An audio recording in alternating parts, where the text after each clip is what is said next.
বিশ্বের অনেক শহরের মতো চেরি ফুল তার মুগ্ধতা ছড়াচ্ছে চীনে। ঝেজিং প্রদেশের টংপু ফিনিক্স চেরি ব্লসম ভ্যালিতে শোভা পাচ্ছে গোলাপি আর সাদা রঙের অপরূপ ফুল। বসন্তের আগমনী বার্তা বয়ে নিয়ে এসেছে চেরি ফুল। আমি আগে অনেক শহরে চেরি ব্লসম দেখেছি, কিন্তু এখানে অনুভূতি একদমই ভিন্ন। পরিবেশটা খুব শান্ত আর প্রশান্তির, মনে হচ্ছে স্বপ্নের মধ্যে পা রেখেছি। ফুলে ভরে উঠেছে চেরি ব্লসম ভ্যালির ১৩,০০০-এর বেশি চেরি গাছ। ফুলে ঢাকা গাছের মধ্যে লুকানো রয়েছে ছোট কফি শপ এবং খেলার মাঠ, যা দর্শনার্থীদের প্রকৃতির সৌন্দর্য উপভোগ করার সুযোগ করে দিচ্ছে। স্থানীয় পর্যটন কর্তৃপক্ষ আশা করছেন ফুলের এই সময়টি আরও বেশি পর্যটককে আকর্ষণ করবে।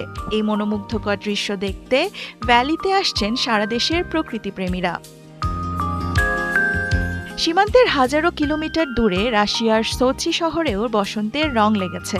আর্কবোরেটামে ফুলে ফুলে ভরে গেছে ম্যাগনোলিয়া গাছ। উজ্জ্বল লাল কিনোমিলিস ফুলগুলো যেন পুরো পার্কে রঙের ঝলক ছড়াচ্ছে। সোচিতে ম্যাগনোলিয়া ফুল শুধু কয়েকদিনের জন্য ফোটে। প্রায় ২০ প্রজাতির গাছ রয়েছে এখানে। দারুণ এক মনোমুগ্ধকর আবহ তৈরি করেছে এই ফুল। দীর্ঘদিন ধরে খারাপ আবহাওয়ার পর আজকে অনেক সুন্দর রোদ উঠেছে। চারপাশ ফুলে ভরা, মনে হচ্ছে জীবন যেন নতুন রঙে রাঙানো হয়েছে। বসন্তকে স্বাগত জানাচ্ছে স্পেনের কাতালোনিয়ায় আইতোনা শহরও।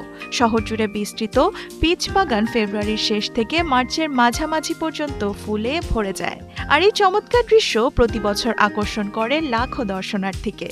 পর্যটকদের আরও আকর্ষণের জন্য ফ্রুট ট্যুরিজম প্রকল্প চালু করেছে স্থানীয় সরকার। ইউরোপ এবং এশিয়ার পর্যটকরা এখানে এসে বসন্তের এই মনোমুগ্ধকর দৃশ্য উপভোগ করেন। এটা অসাধারণ একটা অনুভূতি। গাছ এবং তাদের প্রজাতি সম্পর্কে জানা যায়, খুব ভালো লাগছে। চীন হোক বা রাশিয়া, স্পেন হোক বা অন্য কোনো শহর, বসন্ত এসেছে পূর্ণ রঙে। জীবনকে মোহময় করে তুলেছে তার অপরূপ সৌন্দর্য, মনোমুগ্ধকর সুবাস আর জাদুকরী নানা মুহূর্ত দিয়ে। দেওয়ান মুবাশশিরা হোসেন, ৭১।